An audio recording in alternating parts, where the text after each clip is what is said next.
So I heard you like spears and you like warriors and you like to play on hardcore. Fear not, I got you covered. I tried it all at once and I started playing PoE 2 just this league, 0.5, and when I first logged in as a warrior it was really frustrating because he felt like a very slow character that just takes a lot of damage to his face, and even having a big health pool he did not survive well. But then a spear dropped on the ground and I immediately tried it, and I must say that I was very satisfied with the early and mid game at least. And you can see right now I'm level 97 Titan playing on hardcore league and almost 98. Currently I am in top 5 among all warriors that are alive and top 1 spear warrior. And let me show you my build. Your experience in early and mid game might look something like this. You engage with Rake, you make your enemies pinned or frozen. This generates frenzy charges and then you spend these charges on your glacial lance explosion.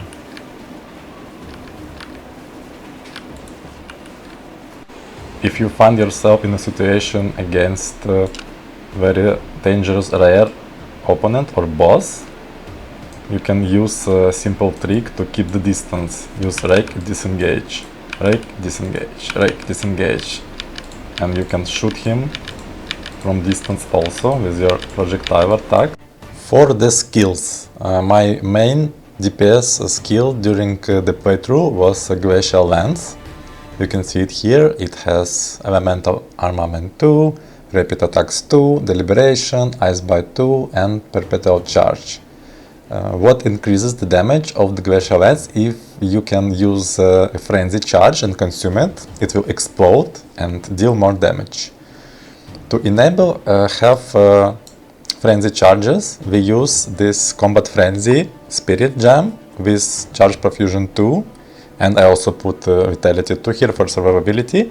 What it does is when I freeze or pin an enemy, then I get Frenzy Charge and I can consume it with Glacial Lance. Then we have Herald of Blood as our second and very important Spirit Gem, because you can do bleeding with Rake, and when you kill these bleeding enemies they can explode, and this explosion it can spread poison, spread bleed, and if those enemies also die they can spread it even more.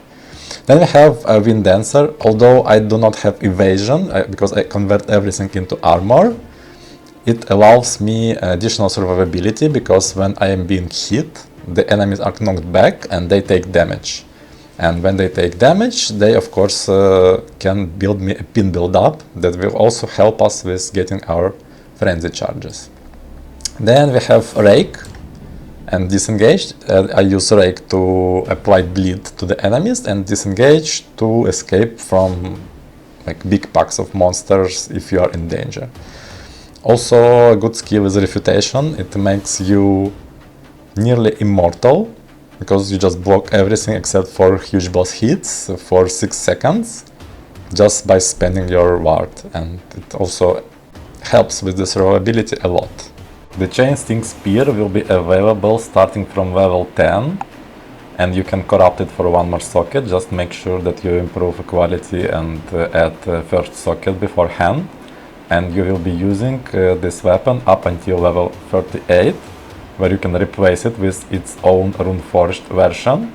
You do absolutely the same, but you Runeforge it first. And this weapon you will be using up until level 55 or even later. It depends what you can find to replace it with. You can replace, for example, with Sightha's Spear, the Runeforged cultivated version, where it has up to 400 increased physical damage. But it should remove this chance to cause bleeding on hit affix, because if it removes something else, then this weapon loses a lot of potential. If you do not have access to this weapon, then just go for a regular rare spear that you can find or buy on the market. For my tree, I have Titan Ascendancy. Of course, we are playing hardcore. The most important one is this, 15% more maximum life. Then you can take this one, Are Important, Strength, and more armor from equipped body armor. This is not very important, but we still take it because I do not like this crushing ball stuff and slam skills, so we just take everything for the survivability. Then on your tree, when you start, first thing that you want to do is you want to take all your regeneration nodes that you have, like this one, then this one, then this one. If you take them early, then you don't have to come back later, and it also improves your survivability in the early game by a lot. Your next step will be go here, down here, and take this momentum node for ignore all movement penalties from armor, and you take iron reflexes to convert all evasion rating to armor, because like having just a little bit of evasion is not really important for our build, but having a lot of armor is very important. Next stop, we go right here and we take this prism guard. 30% of armor also applies to elemental damage. Then we take blood magic, because our skills cost a lot of mana. We don't want to use mana, we use blood magic.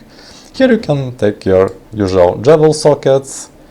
Then you take all the nodes for your defenses and all the nodes for your damage that are left in the build.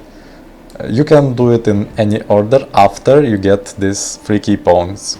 So regeneration, iron reflexes, blood magic, and then everything else you gather after it. For my inventory, of course I'm using a spear. So this is level 75 spear.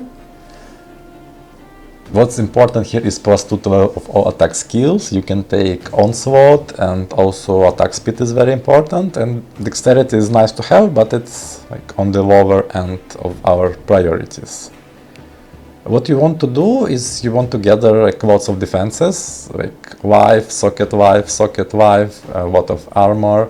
Then very important on your shield to have additional physical damage reduction, then again a lot of life. And then what you want to have is percentage of armor applies to elemental damage. You want to have at least 2 items with 40% applies to elemental damage if possible. And also if you have, you can take armor also applies to chaos damage, like 1 item is enough. Then for my boots I just have like usual stuff, life, resistances, rarity, chaos resistance. And then we have on our gloves some damage, physical damage and attack speed, also house resistance. But all these items, they just come with your build. Like you look what you can do, what you have, and you build upon it. So I also have very nice amulet here that gives increased maximum life and triple rarity and 95 to attributes. Our build is really like attribute hungry, because we have to spend at least 157 dexterity points to be able to use level 20 spear skills and wield the spear itself. So something like this, and I have instilled roll and strike for increased spear damage. Then our rings, also nothing special, some damage, life, rarity, resistances, strength. Here also we have damage, life, resistances, rarity.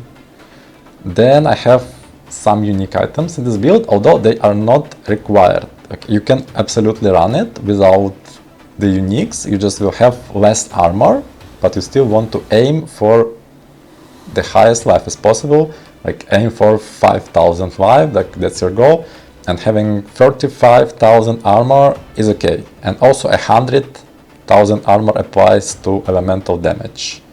I have something above 100, something less than 100, it's situational, yeah, but just aim for 100 to elemental damage. So for my unique items, I have this Morior Invictus Grand Regalia that gives all attributes per socket item, maximum life per socket item, and spirit per socket fit. Then it's important for our build to have at least 30 spirit to be able to run Vitality 2 in our build. So either have spirit on your body armor or have spirit on your amulet. But you can also like run just regular body armor, have it 10% increased maximum life, have tier 1 life, socket life, and just like this armor applies to elemental damage, resistances, just see what you can get. Also I have here a mage bot with 4000 armor and increased fire and lightning resistances, but this is also optional. You can just get your regular belt with life, armor and triple res and be just fine. And I must be really honest with you guys, the spears in the very late end game, they just do not deal enough damage. I tried different skills, I tried spending frenzy charges, but as a titan you do not always have full frenzy charges, so we have to respec at some point, and unfortunately it is not a spear, but it's this special item that's called Sadist Mercy Fang Mace, which becomes available at level 67. And what we use together with it, we use Earth Shatter, and at first glance this damage number here is not great, but what actually happens, it deals an explosion that does this amount of damage, and it does not only once, but it does it at least 4 times with branching fissures and the aftershock, so the damage is 4 times higher than you see here on the screen, and it's like 7 to 8 times higher than I had on my spear, so we just have no other options in the end game than just using this item. And also this item has this special Harbinger of Madness skill that allows you to socket armor break inside of it, and it will spawn orbs when you hit rare monsters or bosses, and these orbs, I think they fly to the weakest enemy on the screen and they can remove their armor, so you do even more damage to these huge enemies. And despite having like 100 less DPS on the mace by numbers, I have 7 to 8 times more damage to the bosses compared to the spear. We just don't have other option, unfortunately, and it's not a spear. Thanks for watching, I hope you enjoyed the build and see you next time.